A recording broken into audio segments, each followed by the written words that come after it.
Dacă v-ați săturat de imaginea occidentală a tiranului Dracula, astăzi vă dezvăluim o cu totul altă perspectivă, tradiția otomană. Ce credeau și cum îl vedeau deci pe Vlad Țepeș adversarii săi musulmani?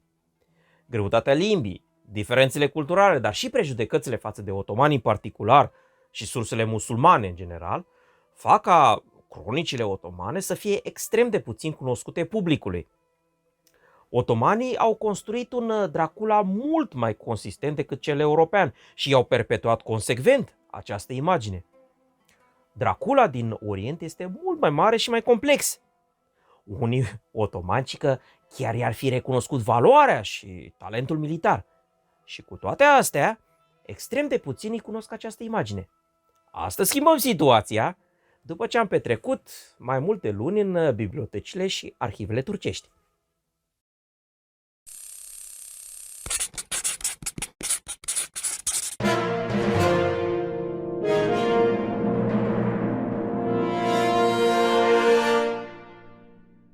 Vă salut! Numele meu este Adrian Gheorghe, sunt doctor în osmanistică, adică specialitatea aia a istoriei și nu numai, care se ocupă cu Imperiul Otoman. Și sunt membru al proiectului internațional de cercetare Corpus Draculianum, iar în fața oștenilor măriei sale, prezentator al singurului canal științific de istorie medievală din România. Astăzi am imensa plăcere de a vă saluta din casa în care am crescut ca om și din biblioteca în care am crescut ca intelectual. Având în vedere că ultimele două episoade nu au reușit să acopere nici măcar jumătate din costurile de producție, a trebuit să așteptăm să se umple punga. Deci iertată să ne fie lungă așteptare, însă menținerea unui ritm mai alert de producție ține doar de donațiile dumneavoastră.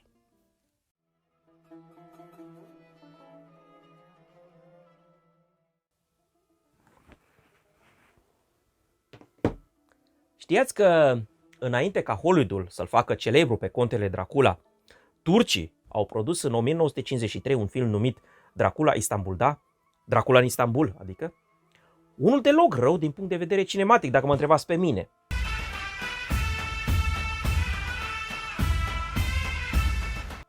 Unul cu mult peste producțiile de duzină din anii 70 și 80 care umplu topuri gen Worst Movie Ever.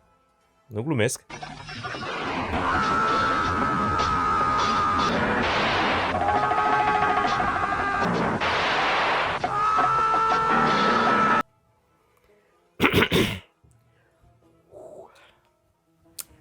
Ceea ce va atrage românilor și mai mult atenția, se vorbește curat românește în acest film. Asta pentru că în plină perioadă de stalinizare a României, cum necum, turcii au reușit să angajeze actori români.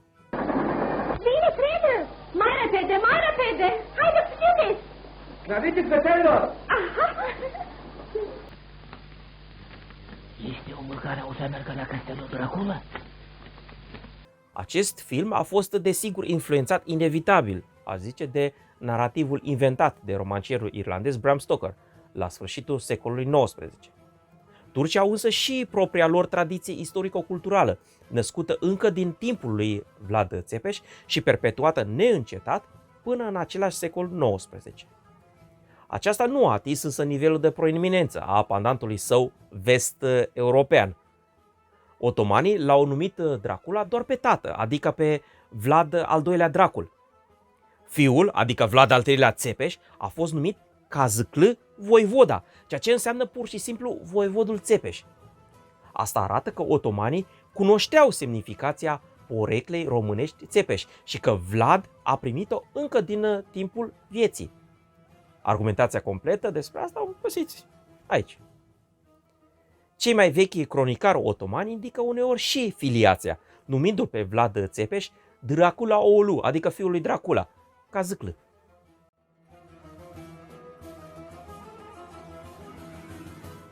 Episodul de astăzi analizează o lungă serie de autori otomani din a doua jumătate a secolului al XV-lea până la începutul secolului al XVIII-lea.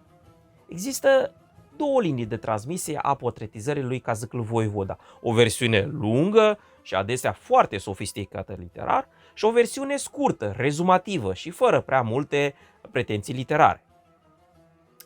Sursele narrative otomane cu privire la Vlad Țepeș trebuie separate în 3 mari perioade evolutive. Prima, cea de început a izvoarelor contemporane sau surse primare. 2. Cea din secolul al XVI-lea, a clasicilor sau surse secundare. Și 3. Cea târzie, a epigonilor sau surse terțiare.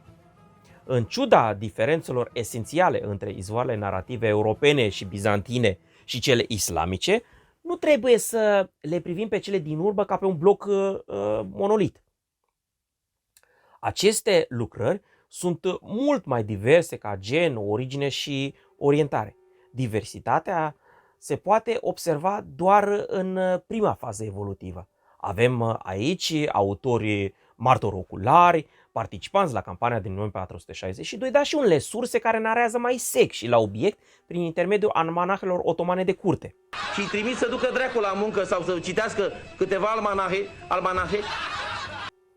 În faza următoare au fost receptați cu precădere fie cei mai copiați autori, precum Aşık Paşazade, fie cei cu mare influență la curte, precum Dursun. Prin contopirea celor 2 linii narrative au rezultat clasicii și canonizarea tradiției, adică după acești clasici, imaginea creată nu se mai schimbă esențial, nu mai apar inovații cu conținut istoric, ci doar literar. Cele din urmă creează însă uneori capcane, așa cum o vedea în continuare. În fine, cei mai puțin interesanți pentru istoricii interesați doar de fapte și date sunt autorii din a 3-a fază, pe care nu întâmplător i-am numit epigoni. Epigon din punct de vedere al conținutului, fiindcă în ceea ce privește evoluția și calitatea literară, nu rare ori aceștia își depășesc sursele, anume pe Kemal Paşazade și pe Idris Bitlisi. Pentru istoricii literaturii, această fază reprezintă apoteoza creațiilor otomane de gen, dar și cărămida finală la canonizarea tradiției istorice. Ca autor otoman nu trebuie considerați doar musulmanii. Practic, aproape toți autorii greci care au scris după căderea Constantinopolului au făcut-o în Imperiul Otoman. Unul dintre ei, Critovul din Imbros sau Critovoulos Imvriotis, chiar a scris în limba greacă un panegiric dedicat sultanului Mehmed al II-lea. Acest panegiric reflectă practic cu fidelitate poziția și ideologia oficială de curte otomană.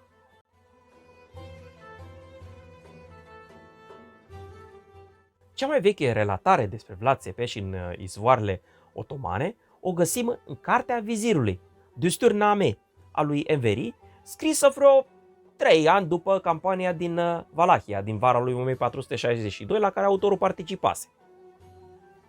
Relatarea, foarte simplă de altfel, se concentrează asupra evenimentelor. Omiterea numelui domnitorului Valah surprinde cu atât mai mult cu cât Enveri a compus o lucrare dedicată exclusiv acestei campanii. Lucrarea astăzi, din păcate, pierdută. Puține părți din aceasta, cu siguranță fascinantă lucrare, numită Teferrucname, Cartea Delectărilor, adică, au fost repetate de autor în noua sa lucrare. Anacronismele puternice sugerează o posibilă confundare și apoi comprimare a 2 personaje istorice. Vlad Dracul, Dracula Voivoda, cu fiul său, Vlad Țepeș, Dracula Olu Voivoda. Alt autor, Oruci, a scris cam în aceeași perioadă cu Enveri. Oruci este cea mai veche sursă otomană care menționează numele Dracula Olu Kazıklı. Folosind în mod evident surse comune cu Aşık Paşazade, dar având și cunoștință de învinuirile care îi se aduceau lui Vlad Țepeș la curtea otomană, doar unul dintre manuscrisele operei sale indică motivul campaniei: accesele tiranice cică ale voivodului și uciderea oamenilor sultanului. Pentru amatorii de istorie militară, cel mai interesant detaliu reprezintă evenimentele militare posterioare uciderii lui Hamza Bey, unul dintre oamenii sultanului trimiși în Valahia, și modul cum Gheaurul a atacat imperiul concomitent prin 6 vaduri ale Dunării. Acestea se potrivesc cu detaliile scrisorii din 11 februarie 1462, trimisă de voivod din București, Uivar, în ungurește orașul nou. regelui Ungariei, Matia Corvin. Părinții tradiției clasice despre Kazıklı Voivoda sunt doi autori contemporani, dar radical diferiți. Dursun Bey, un secretar și protejat al fostului mare vezir Mahmud Pașa și participant la campania împotriva lui Țepeș, și un reprezentant al cercului dervișilor și al vechii aristocrații militare anatoliene, Aşık Paşazade. Amândoi scriu la aproximativ un deceniu după moartea lui Vlad Țepeș. Dursun Bey oferă o relatare foarte lungă și detaliată, dar mai puțin analitică.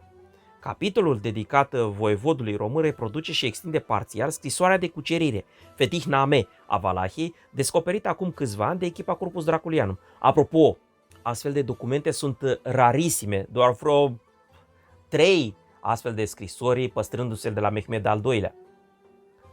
Fiind desemnat cu conceperea unei piese de propagandă atât de esențială, nu ar trebui să surprindă că Dursun Bey reflectă cât se poate de fidel perspectiva sultanocentrică, oficială a curții otomane. Interesant este faptul că numele rebelului Valah nu apare decât în titlul capitolului și la sfârșitul acestuia. În rest, este evitat consecvent și înlocuit cu diferite vocabule, majoritatea cu caracter peiorativ și cu invective. După Dursun, voievodul Valah păcătuiește din două direcții. Prin perspectiva sa de kafir, adică gheaur necredincios, și prin rebeliunea sa. El îi suprapune accente diabolice, tiranice, exagerări prin intermediul cărora construiește premisele intervenției otomane în Valahia. Argumentul lui Dursun este construit pe ingratitudinea lui Kazıklı, ca unul a cărui putere cică fusese instaurată cu sprijinul sultanului. Prin refuzul de a-și manifesta gratitudinea față de binefăcătorul său, gheaurul cade automat în tiranie, aceasta fiind calitatea naturală a rebelului în viziunea otomanilor. Deloc surprinzător, deci, că îl înzestrează pe voievod cu exact opusul calităților și valorilor pe care îi le rezervă sultanului. Se vede însă cât se poate de clar din scrisoarea de cucerire a Valahiei că aceste idei au fost contemporane cu evenimentele narate, acestea slujind ca motivație ideologică pentru intervenția otomană. Adică ele nu au fost inventate mai târziu, spre exemplu după detronarea și arestarea voievodului, așa cum este cazul povestirilor și rapoartelor despre tiranul Dracula, produse de curtea maghiară ca să-și justifice în Europa decizia de a-l dezactiva politic pe domnitorul Valah. Despre acesta v-am vorbit aici.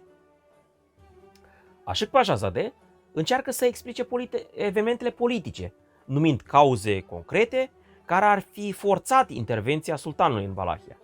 Relatarea sa este mult mai scurtă, în special fiindcă este scutită de pretenții literare și de complicatele alegorii.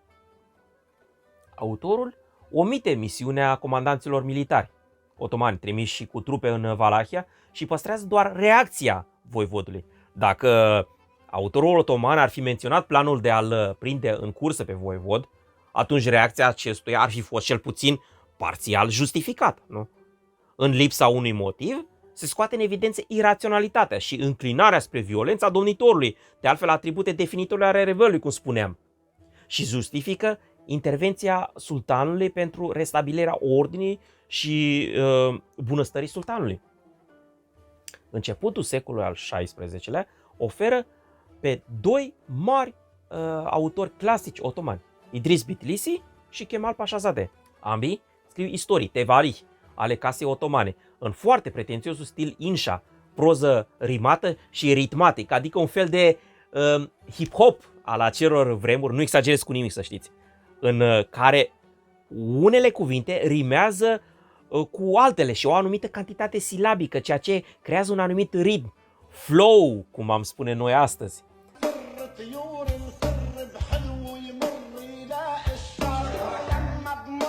This motherfucker don't miss. No, he's fucking good. That motherfucker don't miss, man. He's good. In the heat of battle, he don't miss. No. In the heat of controversy, he don't miss. No. Astfel de lucrări se recitau, azi am zice cântau, pe un fond de muzică instrumentală. Cei doi autori formează puntea de legătură între istoriografia timpurie otomană și cea târzie. Mai toți autorii otomani târzii nu mai folosesc alte surse decât pe aceștia, calitatea literară fiind cea care dicta supraviețuirea peste generații a unui autor și nu gradul lui de informare și de apropiere de evenimente. Autorii târzii nu fac decât să remodeleze compozițiile acestor clasici și repere absolute. Cu cât trece mai mult timpul și literatura otomană evoluează și devine din ce în ce mai elaborată, producând noi și noi repere de măestrie, clasicii începutul secolului al XVI-lea încep să fie receptați doar indirect. Cel mai bun exemplu în acest sens este Hoxha Saadettin Efendi, mort prin 1599, șeikhul islam, adică cap al învățaților islamici, cel mai prolific autor și mai mare intelectual al timpului său și foarte apreciat autor de literatură pornografică. What did he say? Talent multilateral dezvoltat, aș zice, nu-i așa?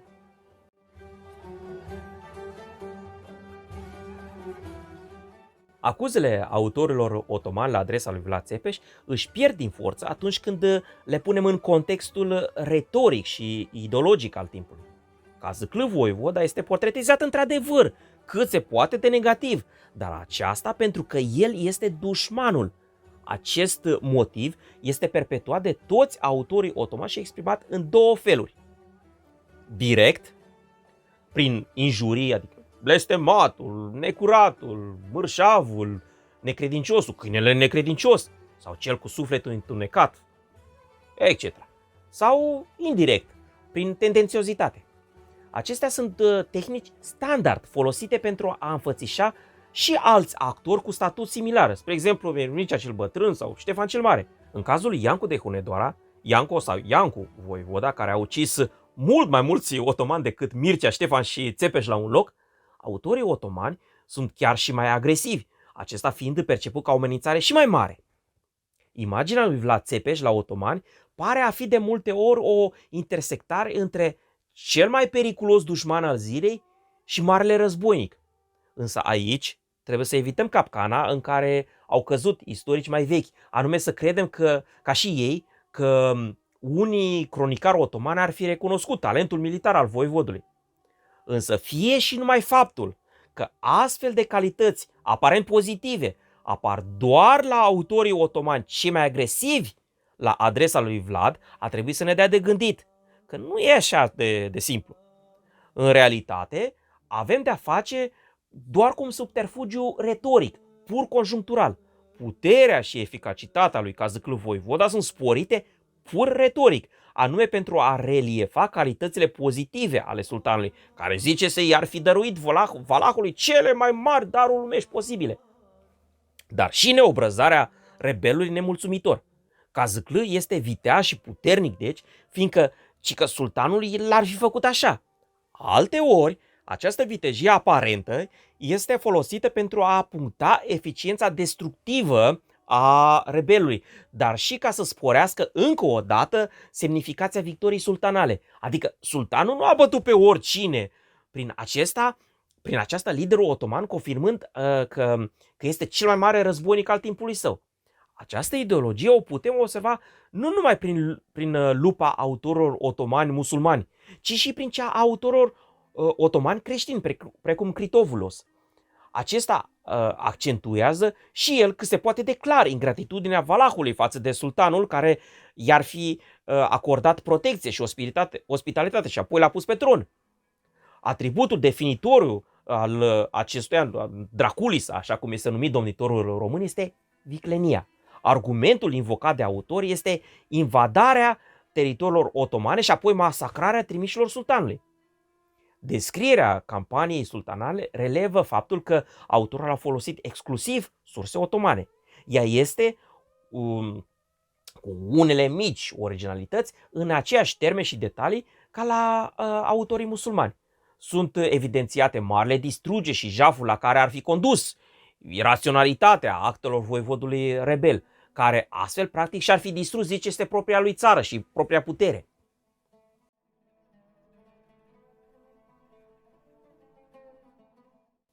La final, trebuie adresată o situație ce poate îndruma către concluzii greșite.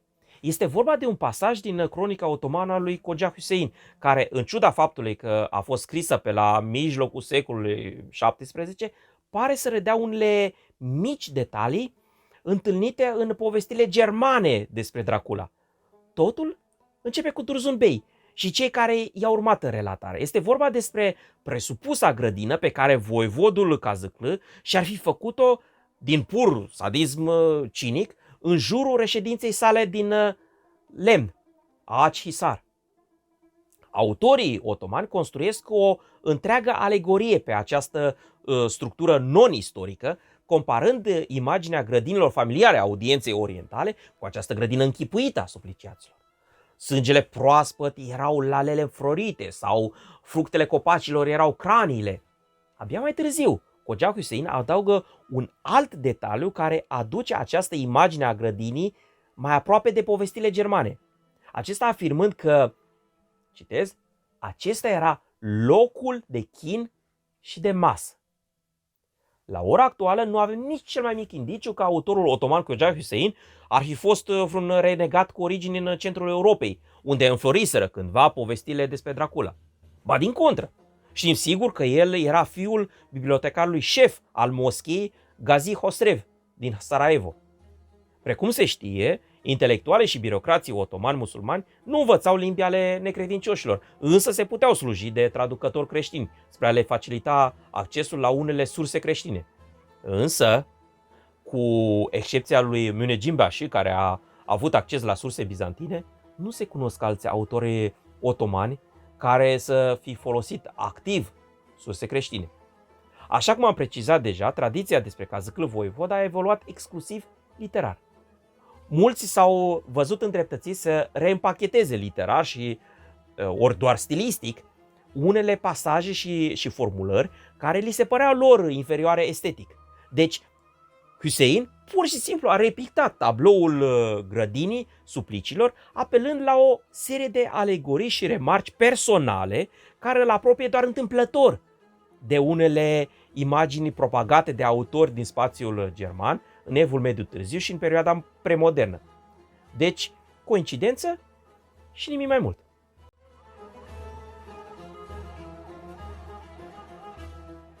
Aceste idei ar trebui să le rețineți din episodul de azi. Sursele otomane narrative din secolele 15-17 se grupează în 3 generații: primare, secundare și terțiare. Doar cele primare, contemporane fiind, pot fi folosite pentru reconstituirea evenimentelor legate de viața și domnia lui Vlad Țepeș. Restul au relevanță doar pentru evoluția literaturii și ideologiei otomane. Relatările din secolul al XV-lea sunt contopite și canonizate la începutul secolului al XVI-lea, formând texte autoritative, transmise mai departe doar cu modificări stilistice. Vlad Țepeș a fost o figură destul de cunoscută în lumea bizantino-otomană a secolului al XV-lea. O oarecare demonizare a sa apare doar la Dursun Bey, martor ocular al evenimentelor din 1462 și propagandist șef al curții otomane. Cu excepția acestuia, ceilalți autori otomani timpurii nu manifestă vreun interes deosebit pentru psihologia lui Kazıklı Voivoda. Atributele negative ale domnitorului Valah în cronicile otomane sunt doar reprezentări standard ale gheaurului și rebelului. Există contemporane ale lui Vlad Țepeș cu o imagine fie comparabilă, fie chiar mai proastă. Imaginea lui Kazıklı Voivoda atinge nivelul maxim de dezvoltare cu Idris Bitlisi și Kemal Pașazadeh la începutul secolului al XVI-lea. O legătură cu reprezentările centrale europene ale lui Dracula nu poate fi clar demonstrată. Singurele repere sunt pur întâmplătoare. Iar eu, la porunca măriei sale, voivodul Kazıklı, vă transmit mulțumiri pentru fidelitate, dar și nelipsitul, și Dumnezeu să vă veselească. La revedere!